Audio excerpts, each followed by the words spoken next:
On the morning of January 3rd, 2024, Kayla Loree Atwood did what she did every morning. She got her 4 children ready. She made sure they had what they needed. She drove them to daycare and school, and she dropped them off. It was an ordinary morning in Pensacola, Florida. The kind of morning that does not announce itself as different from any other, does not carry in its air any signal that everything is about to change. She kissed her kids. She watched them go through the door. And then she drove away to begin the rest of her day. She never came back to pick them up. By the end of that day, her mother was retrieving the children from daycare because no one else had come. By the end of that week, Kayla Atwood had been formally reported missing. By the end of the following week, her body had been found in a shallow grave in the woods near Fairfield Drive and Crow Road in Escambia County, and the man who put her there was in custody facing a charge of homicide. And by February 2026, 2 years after 4 children waited at daycare for a mother who never returned, Mikhail Fountain was sentenced to life without the possibility of parole. This is the story of Kayla Loree Atwood, 32 years old, a mother of 4, a woman her family described as a gem, a tough girl who had been through a lot, who had overcome a rough past and was now, finally, at a point in her life where she was enjoying it, building something, moving forward, living.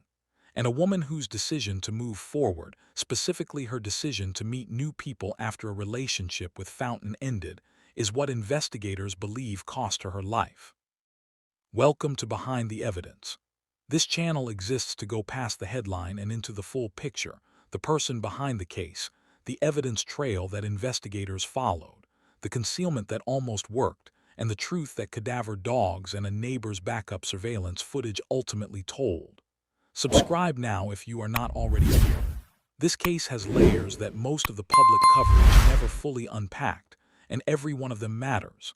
Now let's go back to the beginning. Kayla Loree Atwood grew up in Pensacola, Florida, in the western reaches of the Florida Panhandle, where the Gulf Coast meets the Alabama border. She had 4 children, the product of her life up to the point where this story begins. Children who were her primary anchor, primary responsibility, and primary reason for every morning routine that started with getting them ready and ended with watching them walk through a school or daycare door. Her sister-in-law, Teresa Atwood, speaking to reporters in the days after Kayla's body was found, described her in the language of someone who had watched her navigate difficulty and come through it. She said Kayla was a gem. She said she would not just leave her children. She said Kayla was a tough girl who had been through a lot but had never run away from anything. That characterization, a tough girl who had been through a lot, is important context for understanding who Kayla was by January 2024. She was not a person in a stable and uncomplicated position in life. She was a person who had navigated real difficulty, raised 4 children, and arrived at a point where she was, by her family's account, finally enjoying herself. She had met someone on a dating app, a delivery driver named Antonio Elmores who was running a route in the area with a yellow Penske box truck. They had connected 2 nights before January 3rd. It was new. It was casual. It was the kind of connection that a 32-year-old woman who is starting to rebuild her social life after a difficult period makes when she is beginning to feel ready for something new again. Mikhail Fountain was 34 years old when he killed Kayla Atwood, 36 at the time of his sentencing. He and Kayla had been in a relationship that had ended recently. By Fountain's own account to the police, they had broken up approximately a week before January 3rd. By the family's account to the police, it had only been a recent relationship. The specific duration of the relationship and the specific nature of its ending are details that matter for understanding what Fountain's state of mind was in those final days before the murder. But what matters more than the timeline is what the evidence tells us about how he responded to the ending. He could not accept it. Pensacola Police Chief Eric Randall, speaking at the press conference announcing the murder charge, said when asked about motive that investigators suspected jealousy. That word, jealousy, is the institutional shorthand for something that researchers describe in more precise and more dangerous terms. The specific, possessive fury of a person who has decided that another person's freedom to move on, to meet new people, to choose a life that does not include them, is an act done against them rather than a choice made for themselves. Kayla had made that choice. She was enjoying her life. She was seeing Antonio Elmores, and Fountain knew it. He knew because on the afternoon of January 3rd, when Elmores drove his yellow Penske box truck to Kayla's home on West Belmont Street and dropped her off at approximately 2:30 in the afternoon, Fountain was there. He was at her home. He saw Elmores. He saw the truck. He saw the man who had been picking her kids up and spending time with her and who represented, in the most concrete and visible terms possible, the life Kayla was building without him. That moment, Fountain standing at or near Kayla's home and watching another man drop her off, is the pivot point of this entire case. Whatever happened in the minutes and hours that followed it, whatever was said between Kayla and Fountain in the time after Elmores drove away, whatever the specific sequence of events was inside or near that home on West Belmont Street, is not fully detailed in the public record. What is fully detailed is what Fountain did in the immediate aftermath of what he had done to Kayla. And what he did tells us everything about the kind of person he was, and the kind of calculation he was making from the moment he made the choice that ended her life. 5 minutes after dropping Kayla off at her home, Antonio Elmores received a phone call from her number. He answered. A male voice was on the line. The voice asked repeatedly, "Who is this?" Elmores hung up. That voice was Fountain. Kayla's phone was disconnected shortly after that call and has never been connected again. 2 hours after picking Kayla up, Fountain showed up at the home of her neighbor across the street. The neighbor had a doorbell camera, a standard security device pointed toward Kayla's home and the street in front of it. Fountain told the neighbor he wanted to see the footage. The neighbor gave him access. And while Fountain had access to that footage, a large number of the files recorded on January 3rd were deleted.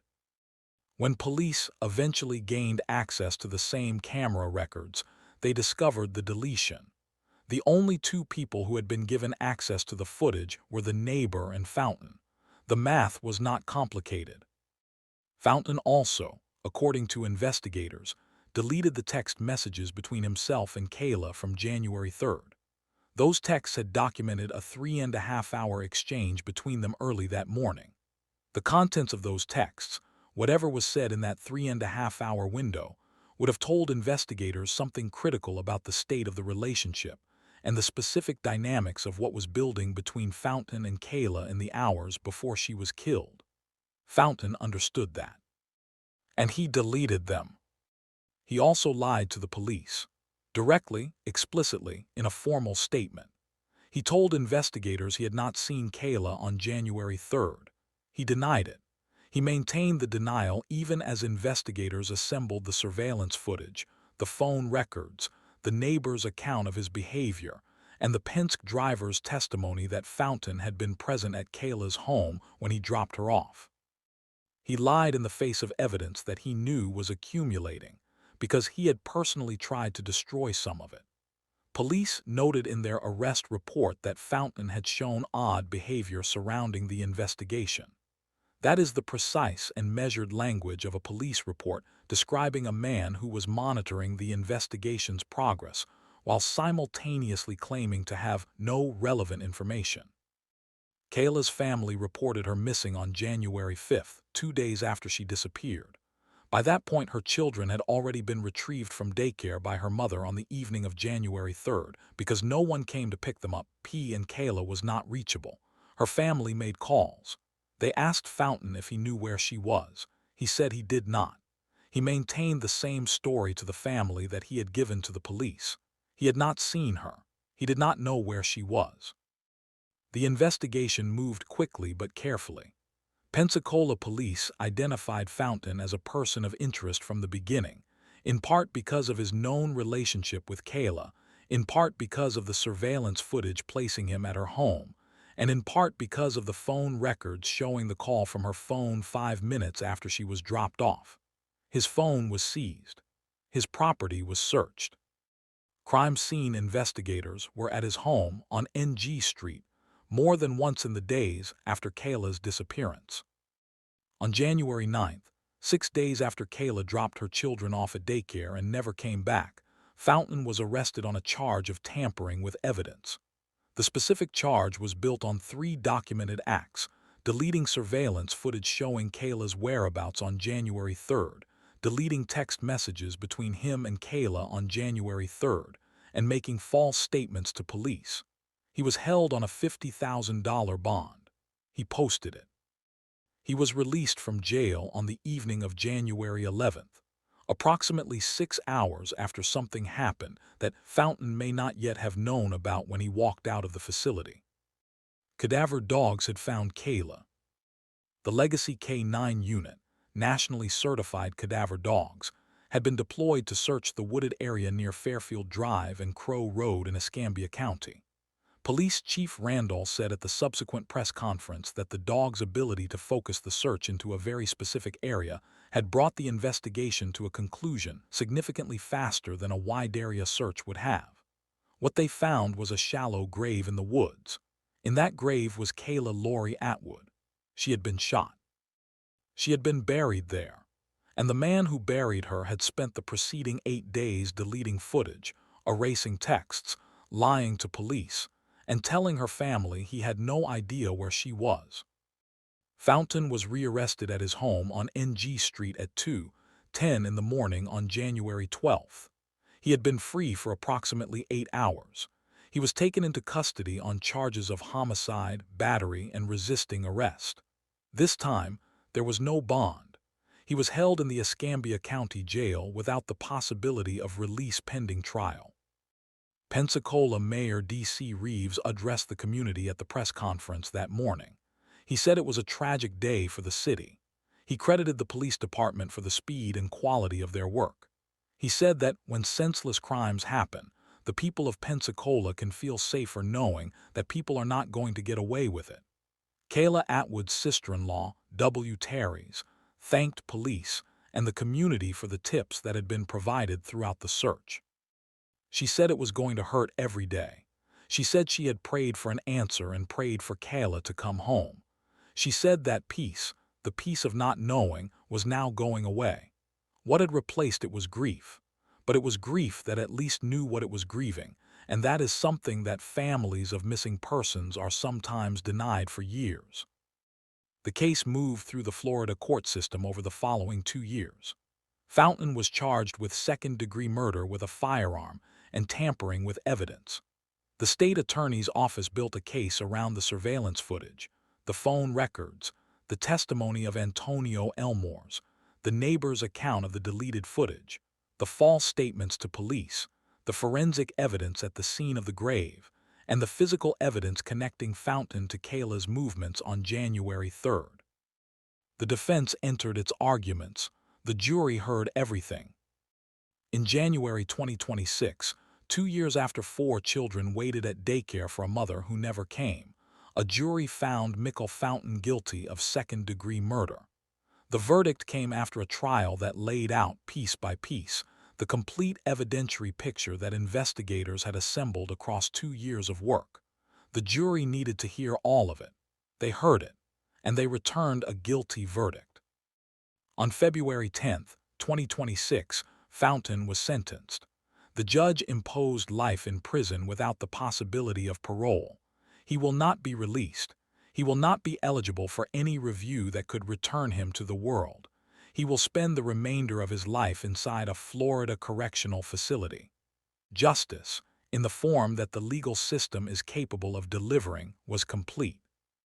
Now let's sit inside this case more carefully, because what happened to Kayla Atwood is not simply the story of a violent act committed by a jealous ex-partner. It is the story of a carefully constructed concealment that, had it worked, might have left her family with the specific and unending agony of never knowing. And it nearly worked.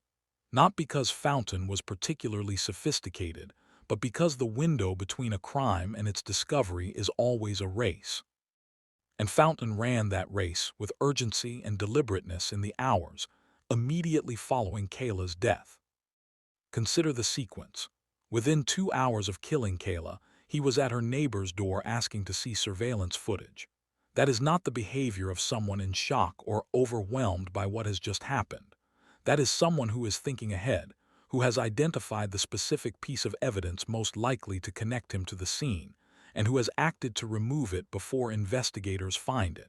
He did not go home and fall apart. He did not call anyone in distress. He identified a risk, and he moved to eliminate it. The surveillance footage was gone before Kayla's family even knew to be worried. The text deletion is the same calculation. He knew those 3.5 hours of messages between him and Kayla on the morning of January 3rd contained something that investigators would want.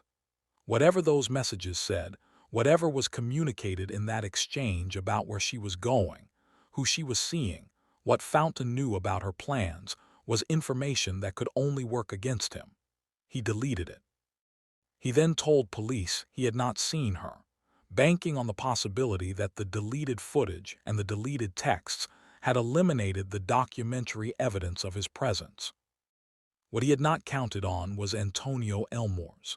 The Penske driver, who had met Kayla on a dating app 2 days earlier, had been helping her take her children to daycare, who had dropped her off at her home at 2:30 in the afternoon, and then received a call from her phone 5 minutes later, a call answered by a male voice asking, "Who is this?" repeatedly before hanging up.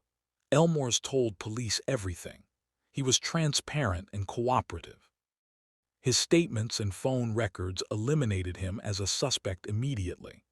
And his account of dropping Kayla off with Fountain present, of receiving that call 5 minutes later, was the thread that Fountain's carefully constructed denial could not survive. There is a behavioral dimension to this case that is worth examining at length, because it illuminates something about the psychology of possessive intimate partner violence that goes beyond what any single news story captures. Fountain and Kayla had been broken up for approximately a week when she was killed. 1 week.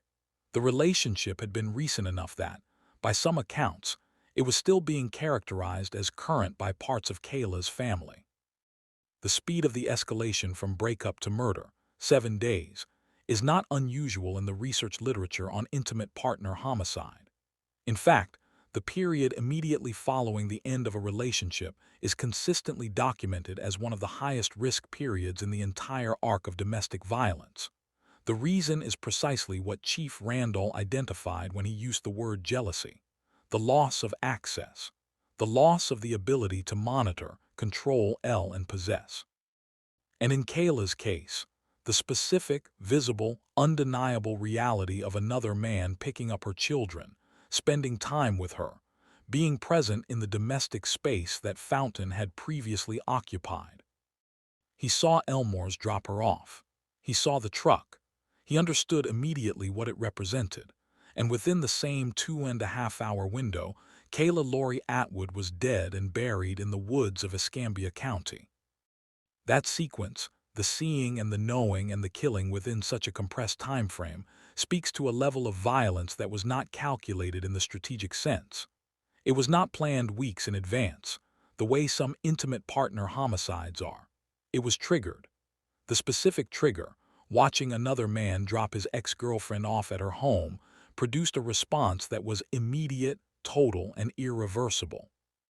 And then the calculation came after in the form of the surveillance footage deletion, the text deletion, the false statements, the attempt to make himself disappear from the record of that day. The violence was impulsive. The concealment was deliberate. Both of those things are true at the same time, and the combination of them is one of the defining features of this case. Kayla Atwood was not the father of Fountain's children. Her sister-in-law confirmed that Fountain had no biological connection to any of Kayla's 4 children. He was not a co-parent. He was not tied to her life through the shared responsibility of raising a family together. He was a recent ex-boyfriend who could not accept that the relationship was over, who watched her move on in the most visible possible way. and who made a decision in the worst moment of his worst impulse that permanently destroyed 4 children's relationship with their mother. Those 4 children are the center of this case in a way that the headlines did not always capture. They were at daycare when their mother was killed. They were picked up by their grandmother that evening. They went home without knowing anything yet. And then, over the following days and weeks and months and years, they learned. A 32-year-old mother is gone. A life that was, by all accounts from the people who loved her, finally finding its footing after a hard road, is over. And 4 children are growing up with the specific shape of an absence that no sentence in a Florida courtroom can fill. Kayla was a tough girl who had been through a lot. Her sister-in-law said it. Her family believed it. And the proof of it is not in her death but in what preceded it. A woman with a rough past who had overcome obstacles and arrived at a place where she was enjoying her life. She had 4 children who needed her, who was meeting new people and building something and taking her kids to daycare every morning and making sure they had what they needed before anything else. That is not the profile of someone who needed to be controlled. That is the profile of someone who was exactly where she was supposed to be in her own life, moving forward on her own terms. He took that from her because she dared to move forward without him. Mikhail Fountain is in a Florida correctional facility serving life without parole. He is 36 years old. He will be there for the rest of his life. The 4 children he left without a mother on January 3, 2024, are growing up without her. The daycare that held them that afternoon, the grandmother who came to pick them up, and the family that surrounded them in the days after Kayla was found, are the structures that remain in the absence of what Fountain took. She dropped her 4 kids off that morning and drove away into a day she had no reason to believe would be her last. She was 32 years old. She was enjoying her life. She deserved every day of the rest of it. If you or someone you know is in a situation where an ex-partner is monitoring your movements, showing up uninvited, or expressing jealousy and anger about new relationships in your life, please take those warning signs seriously. The period immediately following a breakup is documented as one of the highest risk windows in intimate partner violence. Please reach out to the National Domestic Violence Hotline at 1-800-790-97233. Free, confidential, available 24 hours a day, 7 days a week by call, text, and online chat at the hotline. Org. Please tell someone. Please make a plan. The risk is real and it is highest in the moments that feel like freedom. Subscribe to Behind the Evidence. Share this video for Kayla, for the 4 children who waited at daycare on January 3rd, for the family that never stopped looking until they found her. Behind the evidence there is always more, and we will always find it.